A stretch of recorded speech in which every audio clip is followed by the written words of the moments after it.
Yo, what up, man? Chris about checking in, man. Back with the blog, man. Make sure that like button and subscribe button, Wayne. I appreciate all the support. Salute, man. I appreciate y'all watching the blogs, man. You know, I've been on the road and shooting blogs at the same time. I appreciate y'all checking it out. It's been a lot to talk about. And I'm just going to try to keep bringing y'all content whenever content drops and the stuff that we need to talk about. I am headed to Columbus, Ohio right now. So, yeah, I be moving, man. I saw somebody in the comments like, man, Chris be one place, and then 2 to 3 days later, he been another place. Yeah, like when you drive like I do it, you get so used to it. There ain't nothing to just zoom across this country. It don't even be nothing. But let's get to this blog, man. So, some battle rap announcements. T-Top dropped the next battle on his card, A-Ward versus Chess. So, you know, you already got T-Top versus A-Verb, and you got A-Ward versus Chess. So already 2 battles, 4 big names in the culture. We'll see how this play out. Last time I saw Chess, he was not having a great performance versus J2. That was on the Public Influence Battle League. Y'all might need to subscribe to Public Influence Battle League because they have been booking a lot of big names in the culture. So that's the second announcement from T-Top. There was an announcement from Calico. I can't remember right now. It was Quest McCody versus somebody. I don't necessarily remember the name. Try to get back with y'all later on that. But we do have also World Domination. We haven't been talking about that enough, but it's going down in March.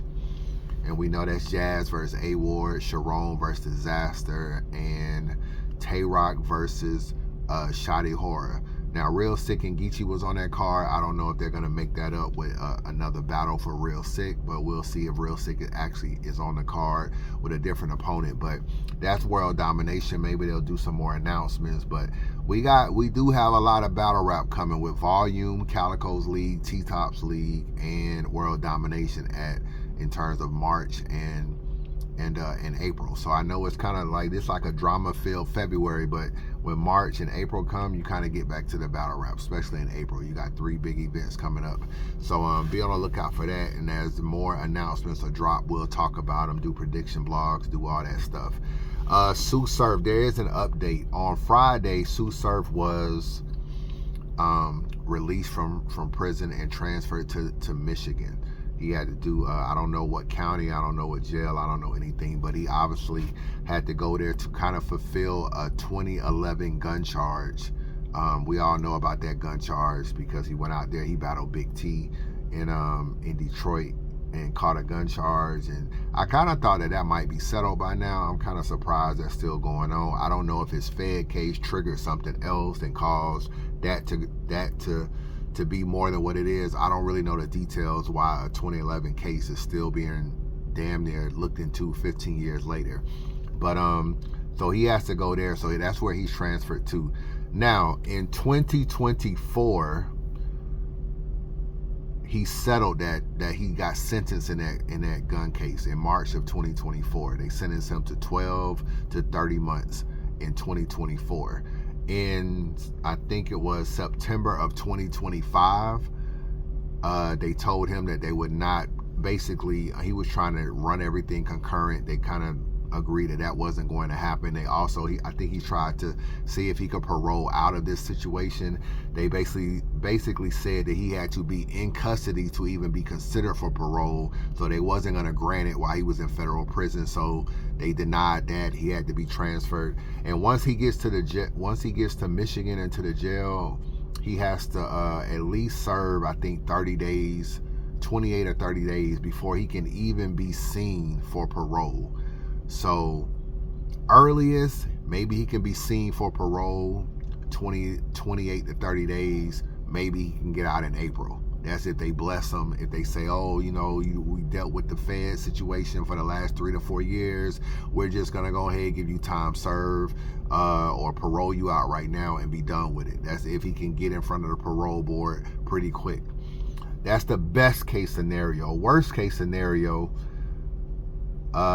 he gets sentenced to like 30 months and he's already done 12 because he got sentenced last March. So he's done pretty much about 12 and he'll have to do the remainder of his time, which means he'll probably be looking at getting out in sometime late 2027.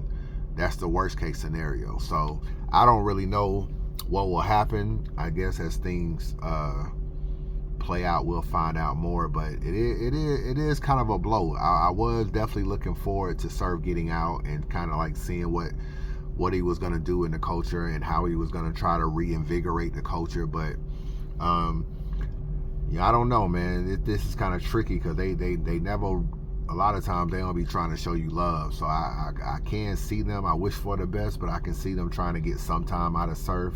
So I don't know if we'll see Surf in 2026, if I'm being real. But we'll wish for the best. Maybe they'll parole him out, and I hope that happens, and then he can get it from the parole board and get out by the summer.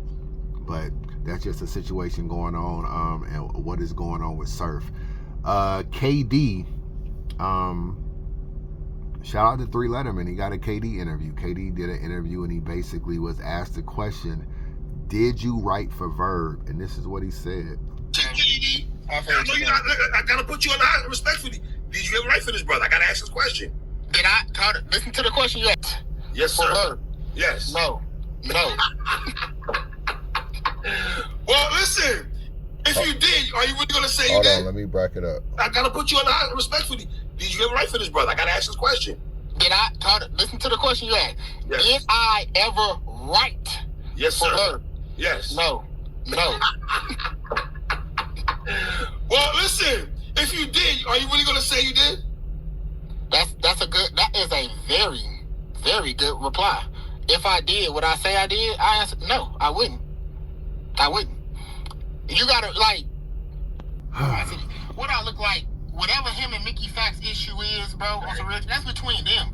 What I look like letting Mickey Fax manipulate the conversation to where you throw me in the fire. Now you want me to go against a nigga who I got a clearly better relationship than you. Right. So you think? All right. So that was the answer. He tried to clarify the whole right thing. You know what I'm saying? I guess if you would have asked him, did you spar with Verb? Did you share ideas with Verb? Did you throw him a couple lines? He might have said, yeah. But since you said right, he said he tried to make sure you clear the word right.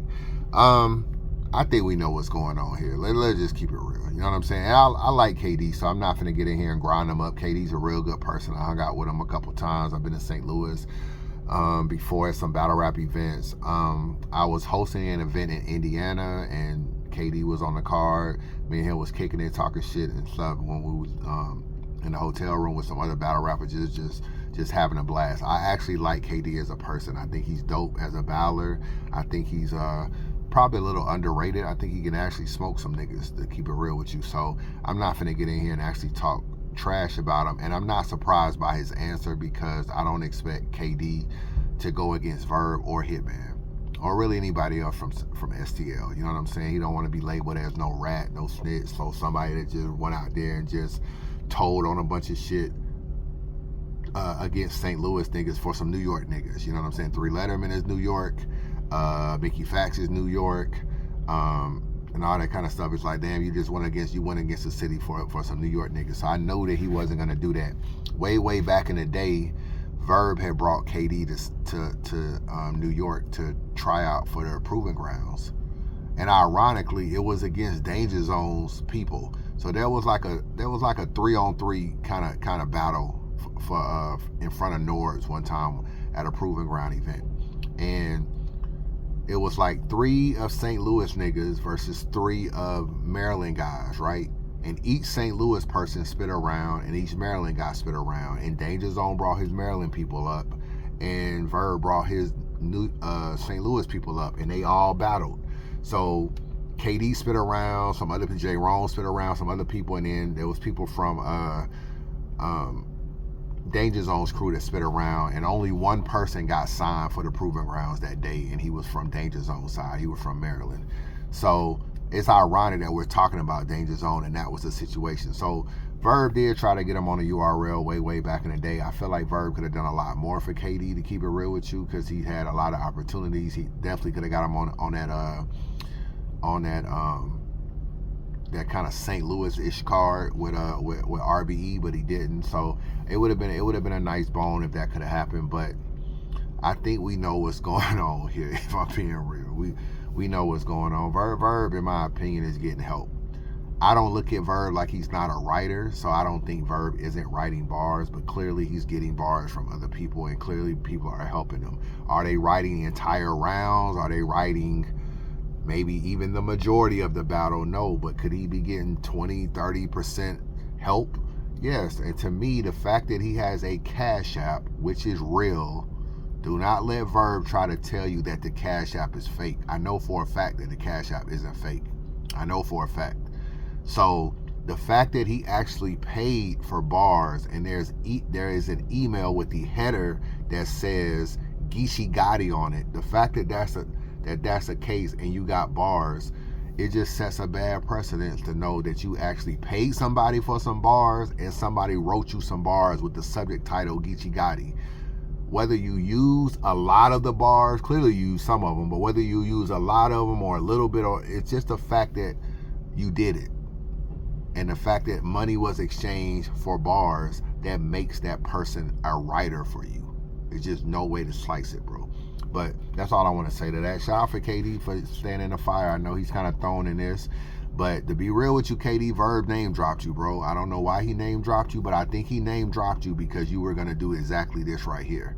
You were going to be somebody that he could throw in there and not make it seem like it was only Danger Zone. Like, oh, it ain't Danger Zone. I do this with KD and other people too. And he knew at the end of the day, push come to shove, you would say what exactly it is that you said. You wouldn't go against STL. You would say this, and it would make it seem like, oh, all we did was just spar. All we did was just share ideas. All we did this. Ask KD. KD will tell you. And I just feel like it's not a coincidence that you name dropped, quote unquote, friend or somebody that you're cool with or somebody that you got a rapport with that will have your back. That's just my opinion. But I kind of think I'm off this whole ghostwriting thing. I don't like the writer, and I don't like the person that's receiving bars. That's where I stand. There was an interview today on that hasn't hit YouTube yet, but it will. It's Ike P and Angry Fan arguing about the interview that they did, and Ike P looks crazy. He looks absolutely crazy in his interview. Like, wait till Angry Fan drops it. He looks crazy. Let me see. I'm gonna answer a question. Let me see what else might be on there. What's going on with Harlem Legend and Eazy? I kind of thought Harlem Legend kind of rocked with Eazy a little bit, but I'm gonna leave y'all with this. This is kind of what he had to say about Eazy and his J Mills situation. Rap, nigga, stop. I don't like what Eazy said. He had that dumbass referee shit on. I'm gonna be honest. No, I'm gonna be real. I didn't like it. Let me tell you why I didn't like it. Because the essence of battle rap, right? The essence. Everybody did it. I came up in the era where niggas did it to get the deal. Right? You gotta be able to rap, nigga. Eazy tried to spin y'all niggas. Oh, why you ain't getting in the ring? All that screaming, you look stupid. I'm gonna be real. Eazy looked dumb, bro. Now we want to change the narrative. Oh, okay, I get it. But I thought we ultimately did this in order to make music, to get into the industry. Oh, you just want me to stay in this little box and do 3 rounds? No. Now show me you can rap, nigga. Get up there and rap, nigga. Stop bitching. Yeah, he sound crazy, homie. I'm gonna be real. He was deflecting. He was trying to change it around. Oh, you doing all that? Well, get in the ring. No, nigga, that's not what he said. He said he's calling niggas out to make songs now. See, Eazy is uncomfortable. He's uncomfortable. And it showed in his last video, bro. Cause I was looking at that. I'm like, man, look at this dumbass. He got this stupid ass shit on. It just looked crazy, my nigga. Like he's screaming in the shout out J Mills, because go for the bigger dog, nigga. You a rapper? Well, yeah. Now I'm gonna call you out. I like your plan. Stop crying, nigga. There's no competition. Y'all dudes is playing yourselves. Easy. Just fall back, mind your business. Stay out of. Just say, oh, I didn't say nothing. That's what you better all say it. All right. I didn't really know they had that kind of energy for each other. You know what I'm saying? I obviously I don't really see them really kicking on live no more. Harlem is kind of out of the culture, pop back in. You know, I didn't really know that. You know, he used to defend Eazy, man. He used to defend him a lot, and I know he's cool with Tattlefax, and Tattlefax defends Eazy. So, you know, I didn't really know that he had this kind of energy, but he is from Harlem. And J Mills is from Harlem too? Some part of New York, I think Harlem. So I mean, it could be that whole little NY supporting NY thing.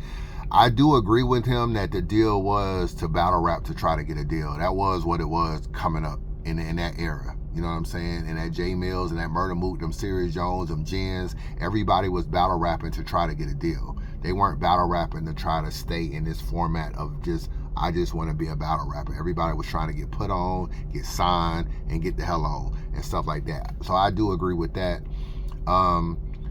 And I do feel like if Eazy is gonna engage with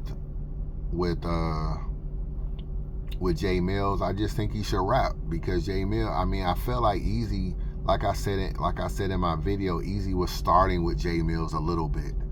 And the reason why he was doing it was he's cool with Verb. And Verb was being put on the grill for not rapping. So what happened was Eazy didn't really have a whole lot going on. There wasn't a lot of battle rap to talk about. So what would he do? He would recap some diss tracks. So when you recap J Mills diss tracks, you have to be a little bit careful to not be overly like meat riding J Mills to the point where Verb would get upset. And then you don't want to be too biased to Verb because Verb hadn't rapped yet. So what happened was you kind of had Eazy straddling the fence a little bit, where he would give J Mills some credit, but he would also critique him a little bit. And then he would also be like, man, I'm on Verb's side. I want Verb to take him out. Like, Verb got to do this. J Mills think he running stuff. So he was poking around a little bit. So it kind of seemed like you wanted a little bit of energy. You probably don't like that J Mills is saying he's the algorithm and you think you the algorithm as well. So now y'all got this algorithm versus algorithm stuff. And if you're gonna call him out, you might as well just get in his lane, because he's not gonna battle. And he pretty much all but agreed that he ain't gonna beat you in a battle. And you know he not gonna beat you in a battle. So what do you want to battle him for? You might as well just step into his lane, unless you're gonna admit that he just make better music than you and you can't beat him there. So I think he's probably willing to admit that, yo, battling you ain't really what I want to do. Now, where I will give Eazy some grace is that these diss track stuff is cool, but I ain't gonna say there ain't no money in it, because Eazy got a powerful channel, so people recap it. He can make money on diss tracks and make money. But when you rap, you kind of want to be getting paid. And when you put out a lot of music, a lot of people eating on it. A lot of people doing recaps, a lot of people doing this. And at the end of the day, it's not like you getting $20,000 a battle. You making a little bit of YouTube money, and you're basically just rapping, I ain't gonna say for free, but you're rapping for a lot less when you kind of want to battle rap and make money. But if that's not what J Mills want to do, and he clearly has stated that from the beginning, you just gotta respect it. So trying to bait him to battle rap, it's probably not gonna work. Just like him baiting you into doing diss tracks ain't gonna work. So I just feel like if you know that that's where y'all are, probably should just leave J Mills alone, bro. And if you go back and watch some of his old videos when he was covering J Mills, he would poke every now and then, and he was doing it to kind of defend Verb and kind of like show that I don't want to be too on J Mills' side in these critiques. I want to let you know that, I'm J Mills might have a hot track against you, Verb, or a hot track against a lot of these guys, but I'm still on your side, Verb.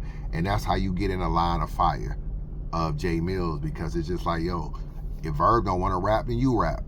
And that's really what started it. So I feel like if Eazy gonna poke the bear, he should have been willing to rap, and he's not willing to rap. But that's it, man. What do you guys think? How do y'all feel about the battles that's coming up? How do y'all feel about what's going on with Surf? Do y'all think that they will run it concurrent? Do y'all, or not, they ain't gonna run it concurrent, but do you think that they'll just say, hey, you did 3.5 years, we sentenced you to 30 months, that's less than 3 years, we'll just parole you out? That'd be the best case scenario. Surf probably be home this summer if that's the case. If not, maybe 2027, maybe 2027 sometime or something. He might miss 2026 if they don't bless him with that. But we'll see what's going on. We'll wish for the best as usual. And I guess that's it, man. Shout out to everybody. I appreciate the support.